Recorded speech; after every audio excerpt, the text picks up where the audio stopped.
ఒక దువ్వాడ విషయంలో ఇప్పటిదాకా ఏ చర్యలు తీసుకొని వైఎస్ఆర్ కాంగ్రెస్ పార్టీ, అదే సందర్భంలో ఒక అవంతి కానీ లేకపోతే ఒక అంబటి కానీ అట్లాంటి వాళ్ళ సందర్భంలో వెనకేసుకొచ్చింది లేదా మాట్లాడనటువంటి పార్టీ మొట్టమొదటిసారిగా ఓ చర్య తీసుకుంది.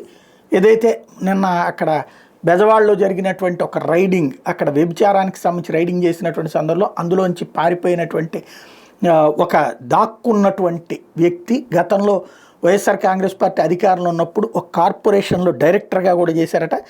శంకర్ నాయక్ అనేటటువంటి ఈ నాయకుడు తాజాగా బెదిరిస్తున్నారట. నేను స్పా సెంటర్లో దొరికిన వీడియోలను ఎందుకు విడుదల చేశారంటూ పోలీసుల్ని బెదిరిస్తున్నారట. నేను మంచం కింద దాక్కున్న దృశ్యాలు సామాజిక మాధ్యమాల్లోకి వచ్చినాయి. మా కుటుంబం రోడ్డును పడింది, నా భార్య ఆత్మహత్య చేసుకుంటానంటుంది.